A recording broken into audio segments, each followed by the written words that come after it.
जय Hind all my dear students, आपका स्वागत है। और जैसे कि आप सब जानते हैं कि मैं आपसे कुछ प्रॉमिस किया है मैंने, जो कि आपके लिए करंट अफेयर प्लस बायोलॉजी और एसएसटी में हिस्ट्री, ज्योग्राफी एंड पॉलिटी लेके आ रहा हूँ। नाइन्थ के पूरे चैप्टर कंप्लीट हो चुके हैं। नाइन्थ एनसीईआरटी के लास्ट चैप्टर पॉपुलेशन था, तो प्लीज जिस भी व्यक्ति ने पॉपुलेशन नहीं देखा है वो जाके देख ले, क्योंकि क्वेश्चंस फ्रेम होते हैं। और अब हम टूवर्ड द 10th पहुंच चुके हैं। 10th एनसीईआरटी सीबीएसई पे पहुंच चुके हैं, तो धीरे धीरे हम लोग 10th 11th और 12th सब खत्म करेंगे। और मैं आशा करता हूं आप कुछ नया सीख रहे होंगे। ठीक है, तो basically all defence exam, UPSC, CDS, CAPF, AFCAT, NDA, कोई भी एग्जाम आप दे रहे हैं डिफेंस का, उसमें बेशक आपकी एनसीईआरटी आती है और एनसीईआरटी के बिना कोई पर्याय नहीं है। और आपको क्या करना है, लाइक और शेयर ज्यादा से ज्यादा करना है, जिसकी वजह से क्या होगा, हमारी फैमिली बढ़ेगी। और जो अपकमिंग बैचेस है, मैं आशा करता हूं आप मुझसे जुड़ेंगे और कहीं ना कहीं एनडीए की या फर्दर डिफेंस एग्जाम की आप तैयारी स्टार्ट करेंगे। ठीक है, बाय रोहित सर। ठीक है, तो आप मुझसे मिलना चाहते हो तो बेशक मिल सकते हो। आपको मैं मेरा व्हाट्सएप नंबर दे देता हूं। इट्स माय व्हाट्सएप नंबर, और आप मुझे यहाँ टेक्स्ट मैसेज कर सकते हैं, जिससे मैं आपसे कनेक्ट हो सकूं। ठीक है, आई होप सो चीजें क्लियर हुई होगी। अब आगे बढ़ते हैं। Class 10 geography chapter 1 resource and the development. बात हो रही है यहाँ रिसोर्स और डेवलपमेंट की। बहुत से बच्चे हैं जो स्टेट बोर्ड में पढ़ते हैं, एनसीईआरटी का उनको टच नहीं मिल पाता है, तो बड़े बड़े कंपटीशन एग्जाम में, चाहे सीडीएस, यूपीएससी का कोई भी एग्जाम ले ले, ग्रुप बी, ग्रुप सी, कोई भी एग्जाम ले ले, एनसीईआरटी पे फोकस हमेशा रहता है। तो मैं आशा करता हूं आपको समझना होगा एनसीईआरटी क्या है।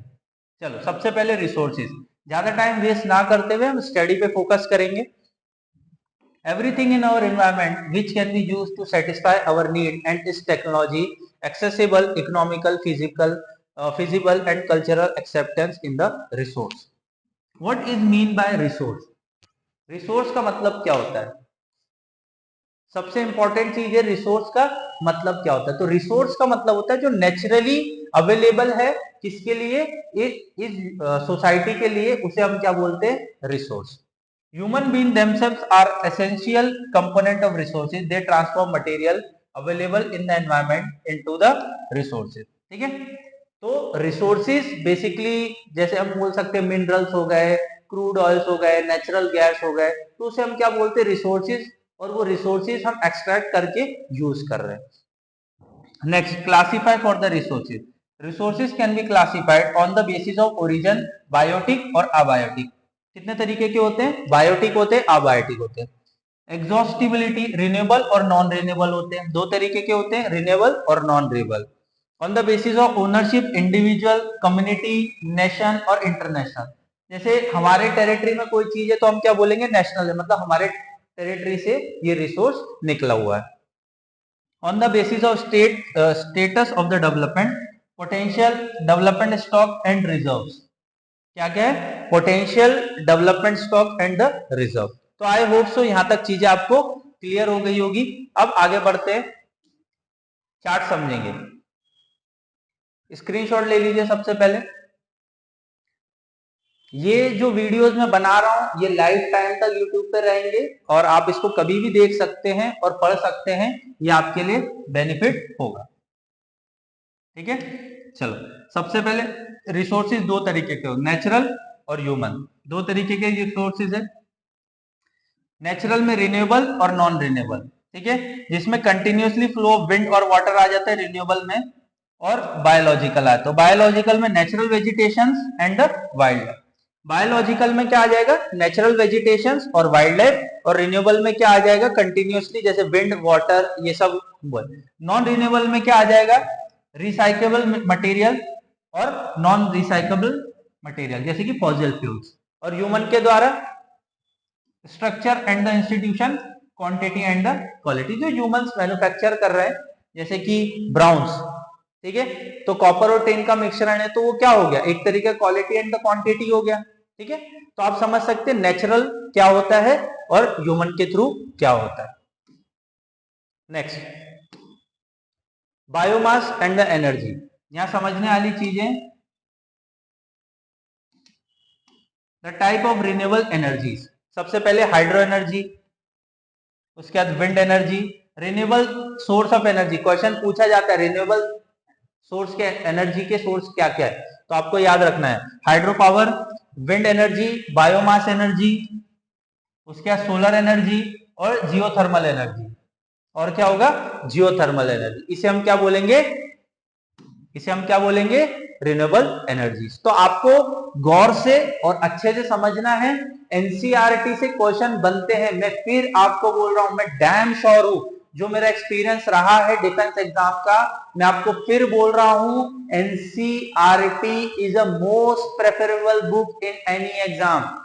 ठीक है, तो आपको कोई भी नेशनल लेवल या स्टेट लेवल का एग्जाम देना है तो एनसीईआरटी पे फोकस करना पड़ेगा। स्क्रीनशॉट ले सकते हैं रिन्यूएबल एनर्जी का। चलो next, renewable and non renewable. Renewable and non renewable, renewable energy में क्या आएगा? Solar, hydro, biomass, wind, geothermal. Non renewable में क्या आ जाएगा? ऑयल, कोल, न्यूक्लियर और नेचुरल गैस। क्या क्या आ जाएगा? ऑयल, कोल, न्यूक्लियर और नेचुरल गैस। आप जब प्रीवियस क्वेश्चन उठा के देखेंगे आपको समझ में आ जाएगा कि प्रीवियस ईयर क्वेश्चंस में देखा गया इस टाइप के क्वेश्चंस। ठीक है, आगे बढ़े। चलो,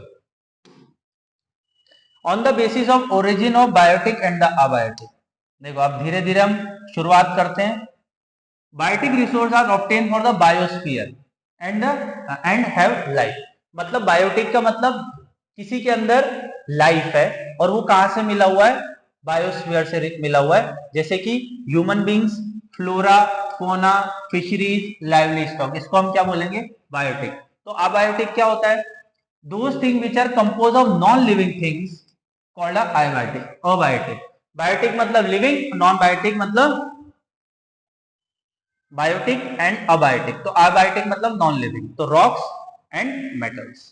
ठीक है, अब आ जाते हैं on the basis of exhaustibility, renewable and non renewable.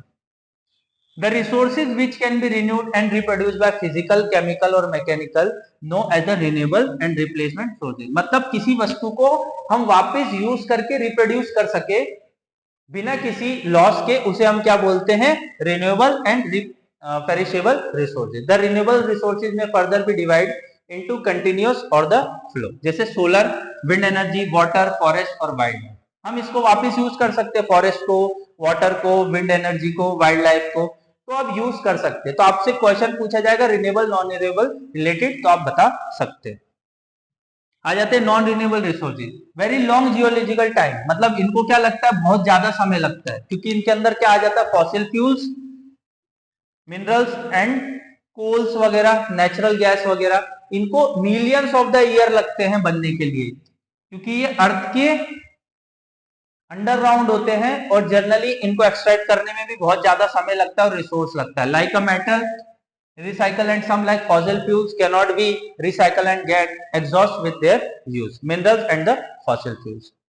On the basis of ownership, individual, community, nation, international, individual resource are the privately individual, जैसे कि village का people own land, whereas urban areas plots, house and projects। ये तो आपको समझ में आ गया हो। कम्युनिटी मतलब क्या हो सकता है? ग्रेजिंग ग्राउंड, मतलब घास चरने की जगह, दफनाने की जगह, public park, picnic spot, play ground, तो इसे हम क्या बोलेंगे? Community own area. तो आई होप सो आपको चीजें क्लियर हो रही होगी। नोट्स बनाते चलिए, मैं फिर आपको बोल रहा हूं, नोट्स बनाते चलिए जिससे आपको बेनिफिट होगा, डेफिनेटली होगा। अब आ जाते हैं नेशनल रिसोर्सेज। एक एक की पॉइंट हम देखेंगे तो इससे हमको बेनिफिट मिलेगा। National resources own by the country, पहले ही बता चुका हूं। जैसे कि 12 नॉटिकल माइल्स, 22.2 किलोमीटर तक का जो कोस्टल एरिया है वो बेसिकली इंडिया यूज कर सकती है, और इसे टेरिटरी ऑफ द इंडिया भी बोला जाएगा, जैसे रोड, कैनाल्स, रेलवे। तो ये क्या हो गया? नेशनल रिसोर्सेज हो गए। और 12 नॉटिकल माइल्स, ये क्वेश्चन पूछ चुका है, 12 नॉटिकल माइल्स मतलब 22.2 किलोमीटर। इंटरनेशनल रिसोर्सेज मतलब एक्सक्लूसिव इकोनॉमिक जोन, जो कि 200 नॉटिकल माइल्स के आगे होता है। ठीक है, 200 नॉटिकल माइल्स के आगे होता है, और ये किसी कंट्री का नहीं होता है। बेसिकली हर कोई इसमें एक्सक्लूसिव कर सकता है और वहां से कुछ भी एक्सट्रैक्ट कर सकता है, मिनरल्स भी और पर्ल्स वगैरह। तो 200 नॉटिकल माइल्स है। ठीक है, आपको याद रखना कितना है? 200 nautical miles. On the basis of status of development, potential development stock and the reserve. Potential resources are reserve which are found in the region not filled by utilities. जैसे कि Rajasthan, Gujarat have the enormous potential for development of the wind and solar energy. बिल्कुल राजस्थान के अंदर Bhadra project बना हुआ है solar power plant, और India का नहीं वर्ल्ड का सबसे बड़ा सोलर पावर प्लांट है. डेवलप्ड रिसोर्सेज में survey and the quality and quantity has been determined for utilisation. ठीक है. Material environment and called the stocks. Stocks ठीक है.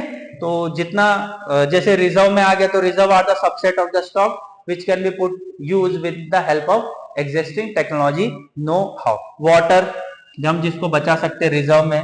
फॉरेस्ट ठीक है. तो ये सब चीजें क्या आ गई आपकी रिजर्व में आ गई. आई होप सो आपको यहां तक चीजें क्लियर हो गई होगी. बिल्कुल नोट्स बनाते चलिए. Next development of the resources.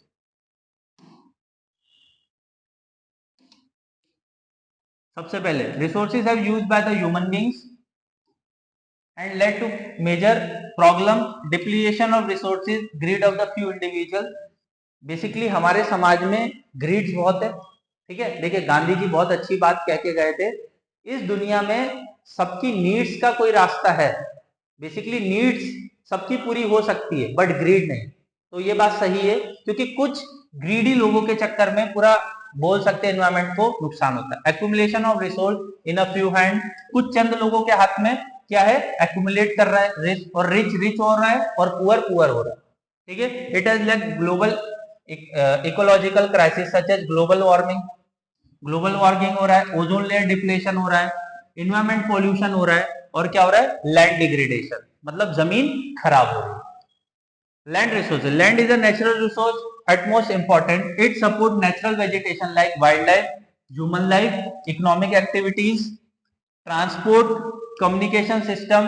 India has a land and the varied relief features, namely mountain, plateau, plains, island and the below. तो इंडिया या वर्ल्ड में किस किस तरीके की चीजें मिलेगी. नेचुरल वेजिटेशन मिलेगा, वाइल्ड लाइफ मिलेगा, और ह्यूमन लाइफ मिलेगा, और इकोनॉमिक एक्टिविटीज मिलेगी. तो ये मैंने कुछ चार्ट लगाया हुआ है जिसमें प्लेन्स का 43% है, मतलब समतल मैदान.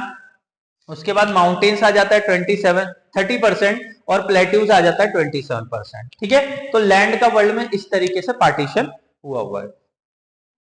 आगे बढ़े. Land utilize. हम अब लैंड को यूटिलाइज कैसे कर रहे हैं वो भी हमको जानना है. तो फॉरेस्ट है, resources for the following purpose. Land not available for cultivation, barren and wasteland. Barren मतलब सूखी जमीन और उसका कुछ काम नहीं हो रहा तो वेस्टलैंड है. Land put to non agriculture use. Fallow land. Fallow land मतलब ऐसे लैंड जहां बीहड़ हो चुका है, वहां लोग जाना पसंद नहीं करते हैं. Other uncultivated land and net snow area, मतलब बेसिकली क्या है जहां खेती हो रही है तो वो भी कहीं ना कहीं लैंड यूटिलाइज हो रहा है. Land use a pattern India. Physical factor और ह्यूमन फैक्टर. फिजिकल फैक्टर मतलब टोपोग्राफी, क्लाइमेट और सॉइल टाइप्स. टोपोग्राफी मतलब होता है वहां का किस तरीके का एरिया, जैसे डेसिडियस फॉरेस्ट है या मॉनसून फॉरेस्ट है या ट्रॉपिकल फॉरेस्ट है, तो उसे क्या हम बोलेंगे topography, climate and soil. Such a population density, technology, capability and culture tradition are there. ठीक है. अब wasteland. Land put other non agriculture use like rock arid, desert area, road, railway, industry. तो हम उसे क्या बोलेंगे वेस्टलैंड. वेस्टलैंड क्यों? क्योंकि ज्यादातर समय यहाँ हम क्या नहीं कर सकते, खेती नहीं कर सकते हैं, और इसको हम यूज भी नहीं कर सकते. Land over long period of time without taking appropriate measure to conserve, manage it and result land degradation. तो क्या हो जाता है ये लैंड डिग्रेडेशन होता है, मतलब उसकी जो सॉइल है वो एकदम खराब हो जाने लगती है, जिसके वजह से हम फ्यूचर में इस पे एग्रीकल्चर नहीं कर सकते. Land degradation and conserve measure. Human activities such as deforestation. ज्यादा हम लोग क्या कर रहे हैं पेड़ों को काट रहे हैं. ओवर ग्रेजिंग मतलब एनिमल ज्यादा चरा रहे हैं. माइनिंग कर रहे हैं, कॉर्नरिंग कर रहे हैं. contributing significantly to land degradation. Mining site leave deep scare trace of the overburdening and the land. आप झारखंड वाले, धनबाद वाले, बोकारो वाले एरिया में आप जाएंगे, आपको पता चलेगा नीचे 10-10 माले जितना नीचे से कोयला निकाल लिया गया है, उसको फिलिंग नहीं की गई है. तो अगर वहां कुछ इंफ्रास्ट्रक्चर बनता है तो सबसे पहले बिल्डिंग वहीं गिरेगी. Major source of the land water pollution is a part of the community. ठीक है, तो आई होप सो यहां तक आपको चीजें क्लियर हुई होगी। स्क्रीनशॉट ले लीजिए, लेटेस्ट एनसीईआरटी का डाटा है। ठीक है, तो फॉरेस्ट कितना है हमारे 18.11% है। ठीक है, उसके बाद आपका barren land, uncultivated area under non agriculture sector, permanent pasteurise grazing lands. तो आप स्क्रीनशॉट ले लेंगे तो आपको बेनिफिट होगा, आप आराम से पढ़ सकते हैं। आगे बढ़े, soil and the resources. Soil and the resources, the most important renewable natural resource to medium of plant growth and support different type of living organism on the earth। मतलब बेसिकली रिन्यूएबल नेचुरल रिसोर्सेज जो होते हैं, जो कि हमने देखे, सन हो गया, विंड हो गया, वाटर हो गया, तो वो प्लांट को ग्रो करने में मदद करते हैं और लिविंग ऑर्गेनिज्म को भी मदद करते हैं इस अर्थ पे। It take millions of the year form a soil. ठीक है, सॉइल बनने के लिए मिलियंस ऑफ द ईयर लगते हैं। Various forces of nature such as changes in temperature, action of running water, wind, glacier activities, decomposition et cetera contribute the soil. मतलब मिट्टी बनने के लिए temperature, running water, wind, glacier और अदर डिकम्पोजिशन, जैसे कोई जानवर मर गया तो उसकी भी तो खाद बन रही है, तो डिकम्पोजिशन हो रहा है ना, तो उसकी वजह से सॉइल बनता है। Parent rock, bedrock, climate, vegetation and other form of life and times are the important factor in the formation of the soil। मतलब क्लाइमेट भी एक मैटर करता है, रॉक्स भी मैटर करते हैं, वेजिटेशन भी मैटर करते हैं, और सबसे बड़ी जो चीज है वो टाइम मैटर करता है, इस वजह से सॉइल बनता है। Chemically and organically changes where takes place, जैसे कि लावा निकलना है, केमिकली बोल सकते हो, उससे बहुत सारा नाइट्रोजन, फास्फोरस ये भी मिलता है सॉइल को। Also soil consists organic humus and the inorganic material। ठीक है, classification of soil are the colour. देखिए यहां से क्वेश्चन पूछ सकता है, सॉइल का फॉर्मेशन जो है वो किस बेसिस पे हम जज करते हैं, फैक्टर जज करते हैं। तो कलर, उसका कलर कैसा है, थिकनेस कैसी है, टेक्सचर कैसा है, और एज मतलब उसकी उम्र क्या है, और वो केमिकली है कि फिजिकली प्रॉपर्टीज है। Soil of the India are classified into different types of the below. ठीक है, तो हम देखेंगे कि सॉइल, अभी जो सॉइल देख रहे हैं काफी तरीके की सॉइल है, एरिड सॉइल है, ब्लैक सॉइल है, और उसके बाद ह्यूमरस सॉइल, तो काफी सारी सॉइल है। अब नेक्स्ट स्लाइड में वही देखने वाले। चैप्टर थोड़ा लंबा है बट इंटरेस्टिंग है, और यहां से क्वेश्चन डैम श्योर बनता है। 10th एनसीईआरटी आपको भूल के भी नहीं मिस करनी है। Next, alluvial soil. सबसे पहली सॉइल एलुविलियम सॉइल, और सबसे बेस्ट सॉइल है, और इंडिया में यही पाई जाती है। Entire North Plain are made of the alluvial soil. Alluvial deposit are one three important Himalayan river system: Indus, Ganga, Brahmaputra. घोट के पी लो, घोट के एकदम लस्सी बना के पी लो, और पी लो। सिलेक्शन चाहिए ना, सिलेक्शन चाहिए तो पी लो इसको घोट के, यहीं से क्वेश्चन बनेगा। फिर मैं बोल रहा हूं, बाद में मत मुझे बोलना, क्वेश्चन यहीं से बनेगा damn sure. It also found Rajasthan, Gujarat और eastern coastal plains, delta of Mahanadi and Godavari. कहां कहां और मिलेगी एलुविलियम सॉइल?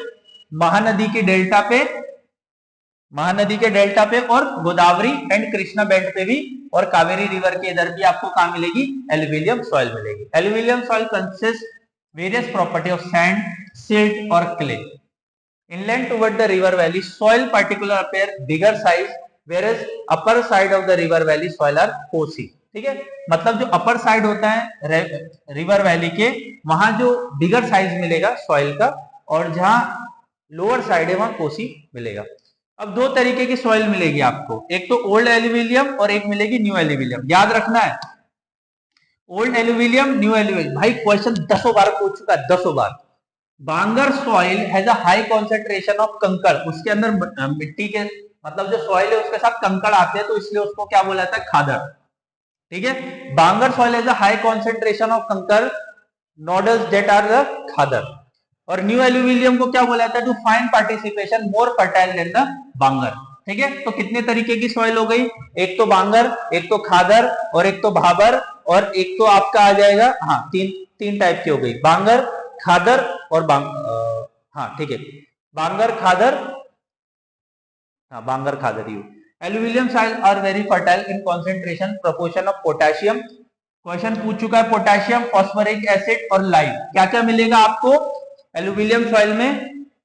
पोटेशियम, फॉस्फोरिक और लाइम। ठीक है, आपको क्या याद रखना है? बेसिकली एलुविलियम सॉइल दो तरीके के होते हैं, एक तो ओल्ड एलुविलियम सॉइल होता है जिसे हम बांगर बोलते हैं, और न्यू एलुविलियम सॉइल को क्या बोलते हैं? खादर बोलते हैं। ठीक है, और इसके अंदर क्या मिलेगा? पोटास मिलेगा, फॉस्फोरस मिलेगा और लाइम मिलेगा, मतलब चूना। Are the ideal form of the sugarcane, paddy, wheat and other cereal and pulses. और क्या क्या उगता है इसके अंदर? शुगरकेन, पैडी, व्हीट, सीरियल और पल्सेस। ठीक है, तो आई होप सो यहां तक चीजें क्लियर हो गई होगी और आपको समझ में आ गया होगा कि किस लेवल पे क्वेश्चन पूछा जाता है। जब आप क्वेश्चन सामने आएगा ना, आप चौज एकदम ऐसा लगेगा कि सर ने पढ़ाया तो था पर क्या मालूम हमसे सॉल्व क्यों नहीं हो रहा। ठीक है, एलुविलियम सॉइल दो प्रकार की होती है, फिर रिवाइज करो, बांगर और खादर। ठीक है, बेसिकली पोटेशियम, फॉस्फोरस और लाइम मिलता है उसके अंदर, और शुगर, पैडी, व्हीट और सीरियल पल्सेस ये ग्रो होती है एलुविलियम सॉइल में। एलुविलियम सॉइल इस तरीके की दिखती है। नेक्स्ट आ जाओ black soil. Black soil is a colour black known as the regur soil. इसको और क्या बोला जाता है? Regur soil. आपसे ब्लैक सॉइल का नाम नहीं, रेगुल सॉइल करके पूछेगा। Parent to be rock material, important factor formation of black soil. Soil is ideal grow for cotton. Cotton के लिए सबसे ज्यादा फेवरेबल होती है कौन सी? Black soil. This type of soil typical in Deccan plateau. Deccan plateau मतलब बेसाल्ट वाला region. Deccan plateau it is a made of the lava flow. Deccan plateau में बेसिकली लावा फ्लो मिलता है और डेक्कन प्लेट्यू के अंदर बेसाल्ट टाइप की रॉक आपको मिलेगी। The soil cover the plateau of Maharashtra, Saurashtra, Malwa, Madhya Pradesh, Chhattisgarh and southern direction of Godavari और कृष्णा वैली। कहां कहां? महाराष्ट्र, सौराष्ट्र, मालवा, मध्य प्रदेश, छत्तीसगढ़ और गोदावरी और कृष्णा वैली में भी आपको मिलेगा। इसका जो ब्लैक सॉइल है made of extreme fire clay material know as the capacity holding moisture. मतलब इसके अंदर जो पानी की होल्डिंग कैपेसिटी वो बहुत ज्यादा होती है। आप देखोगे कि ब्लैक सॉइल है ना, दरारें पड़ जाती है इसके अंदर। क्यों? Because of the water holding capacity. इसके अंदर क्या क्या मिलेगा? न्यूट्रिशन आपको कैल्शियम कार्बोनेट मिलेगा, मैग्नीशियम मिलेगा और पोटास मिलेगा और लाइम मिलेगा। घोट के पी लो, कैल्शियम कार्बोनेट मिलेगा, मैग्नीशियम मिलेगा, पोटास मिलेगा और लाइम मिलेगा। ठीक है, difficult to unless immediately after the first shower during the pre monsoon period. मतलब ये जो मिट्टी होती है, जैसे ही फर्स्ट मानसून लग जाता है किसान लोग इसमें क्या करते हैं? सोइंग का पीरियड स्टार्ट कर देते, फसल लगाना चालू कर देते। फिर याद कर लो, डेक्कन प्लेट्यू में मिलता है महाराष्ट्र, सौराष्ट्र, मालवा, मध्य प्रदेश, छत्तीसगढ़, गोदावरी कृष्णा वाले बेल्ट में मिलता है साउथ में। इसके अंदर कैल्शियम कार्बोनेट, मैग्नीशियम, पोटास और लाइम, चूना इसमें भी मिलता है। जो एलुविलियम में मिलता है इसमें भी मिलता है। इसमें कैल्शियम कार्बोनेट है, उसमें नहीं है। ठीक है, तो आपको याद रखना है। Red and the yellow soil. अब क्या आ गई? Red and the yellow soil. Please please please अच्छे से याद कर लो। This type of soil develop crystalline igneous rock. ये कौन सी सॉइल बोली जाती है? इग्नियस रॉक सॉइल बोली जाती है, और ये लो रेनफॉल वाले एरिया में होते हैं, eastern and the southern part of the Deccan plateau, मतलब कर्नाटका, आंध्र प्रदेश, तेलंगाना वाले रीजन में। Their soil develop a reddish colour due to the diffusion of iron. इसके अंदर क्या होगा? आयरन मिलेगा in a metamorphic rock when occur in the hydrate form. कहां कहां मिलेगा? Odisha, Chhattisgarh, southern part of middle Ganga plain, predominant zone of the western Ghat. Western Ghats मतलब basically जहां आप बोल सकते हैं विदर्भ, मराठवाड़ा रीजन में भी आपको इस तरीके की मिट्टी मिलेगी, red and the yellow soil. ठीक है, आगे बढ़े। Laterite soil. अब ये लेटराइट सॉइल भी आपको याद रखना है। Laterite soil develop under the tropical sub tropical climate, wet and dry season. जहां हम बोल सकते हैं उष्ण भरा एरिया होता है और ड्राई सीजन, ड्राई रहता है, वहां आपको मिलेगा कौन सा? Laterite soil. Result intense leaching due to heavy rain. Leaching होता है मतलब इसकी जो ज्यादा बरसात होने की वजह से क्या होता है? इसके जो न्यूट्रिशन है वो बह के निकल जाते हैं। तो पीएच लेवल कितना होता है? क्वेश्चन पूछ चुका है। लेटराइट सॉइल का पीएच लेवल एसिडिक होता है और ये 6 होता है। ठीक है, एसिडिक क्या होता है? 6 होता है। Deficiency in plant nutrition. This type of soil are found mostly in the southern state, western Ghat region, Maharashtra, Odisha, west Bengal, and the soil support deciduous and the evergreen forest and the humus pore.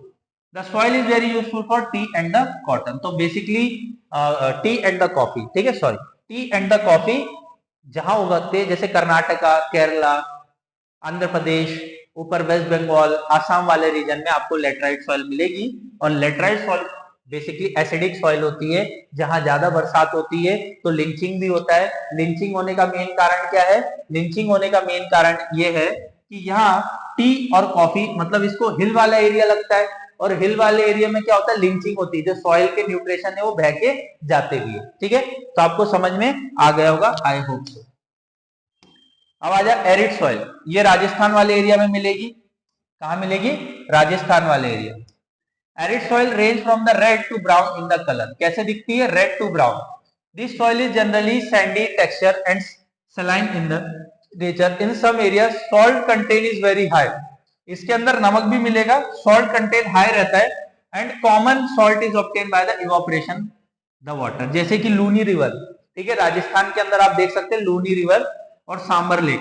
Arid soil as the humus and the moisture, ठीक है। लो horizon of the, इसके अंदर आपको क्या मिलेगा? कंकर भी मिलेंगे, कैल्शियम कंटेंट डाउनवर्ड मिलेगा, एंड द कंकर laying formation of bottom horizon infiltration of the water. तो ये वाला जो सॉइल है, एरिड सॉइल है, इसके अंदर आपको सॉल्ट कंटेंट भी मिलेगा, और ये ज्यादातर एरिया में नहीं, ये आपका गुजरात और राजस्थान वाले रीजन में ये सॉइल पाई जाती है ज्यादातर, और इवेपोरेशन के बाद यहाँ से आप सॉल्ट भी कंडेम कर सकते हो।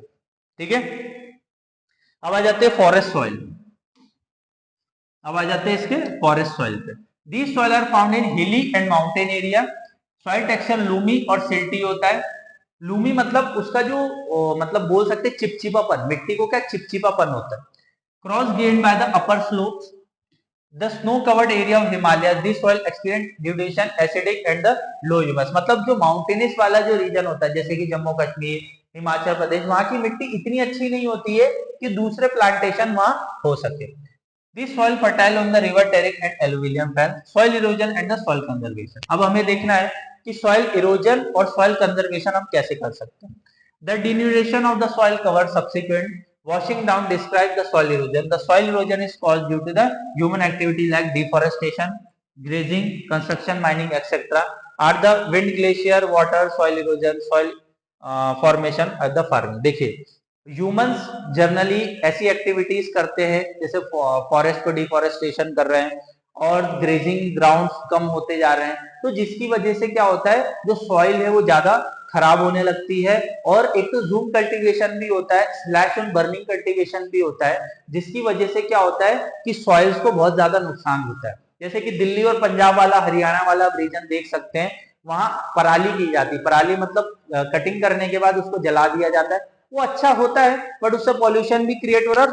फ्यूचर में क्या होता है, सॉइल का इरोजन होता है। ठीक है, सॉइल कंजर्वेशन के लिए हम टेरिक कल्टीवेशन कर सकते हैं, प्लगिंग फार्मिंग कर सकते हैं। ठीक है, और दूसरी चीज हम लोग स्ट्रिप क्रॉपिंग कर सकते हैं और शेल्टर बेल्टिंग कर सकते हैं। तो ये तरीके होते हैं कुछ कि हम सॉइल को बचा सके डिफरेंट टाइप से।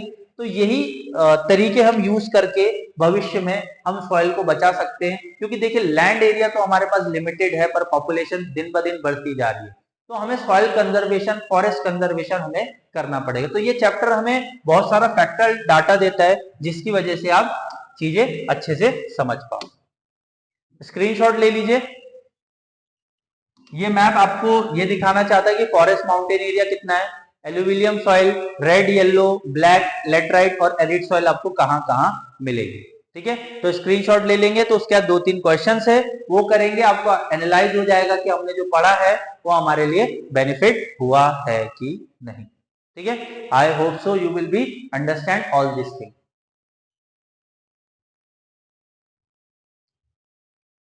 चलो आगे बढ़े। First, in which of the following type of resource is iron ore. Iron ore कहां मिलेगा आपको? अभी पढ़ा है हमने, आयरन ओर आपको कहां मिलेगा? नॉन रिन्यूएबल सोर्स के अंदर। कहां मिलेगा? नॉन रिन्यूएबल सोर्स के अंदर आपको क्या मिलेगा? Iron ore. ठीक है, रिन्यूएबल में नहीं मिलेगा, नॉन रिन्यूएबल सोर्स में मिलेगा। ठीक है, I hope so. Next, which one of the following is the main cause of the land degradation in Punjab? Punjab में लैंड डिग्रेडेशन होने का कारण क्या है? मैंने अभी थोड़ी देर पहले बताया, पंजाब में लैंड डिग्रेडेशन होने का कारण क्या है? तो ओवर ग्रेजिंग। इसका आंसर क्या है? Over grazing. गाय बकरी ज्यादा ग्रेज कर रही है या तो वहां घास ज्यादा हो रही है, इस वजह से हम क्या बोल सकते हैं, पंजाब में लैंड डिग्रेडेशन ज्यादा है। Next, which of the following state is black soil found? Jammu Kashmir, Gujarat, Rajasthan और झारखंड। ब्लैक सॉइल कहाँ मिलेगा? अभी हमने पढ़ा है, बेसिकली ब्लैक सॉइल आपके महाराष्ट्र में मिलता है और गुजरात में मिलता है, तो आंसर यहाँ क्या हो जाएगा? गुजरात। ठीक है, तो आई होप सो आपको चैप्टर अच्छा लगा होगा। 10th एनसीईआरटी फर्स्ट चैप्टर है और मैं आशा करता हूं आपको बहुत अच्छा लगा होगा चैप्टर पढ़ के। इंपॉर्टेंट चीज मैंने पूरी कवर कर दी है। कुछ चीजें हैं जो आप पीडीएफ से खुद पढ़ सकते हो, जिससे आपका नॉलेज इंक्रीज हो, और उसके बाद आप क्या कर सकते हो, उसको रिवाइज करोगे। जितनी बार रिवाइज करोगे उतनी बार आपको बेनिफिट होगा। और थोड़ा प्रमोशन, लाइक, शेयर और सब्सक्राइब कर दीजिए, हमारे फैमिली को आगे बढ़ाइए। मैं आशा करता हूं हमारी फैमिली आगे बढ़ेगी, आपको बहुत ही लेवल का कंटेंट दिया जाएगा। ठीक है, ओके।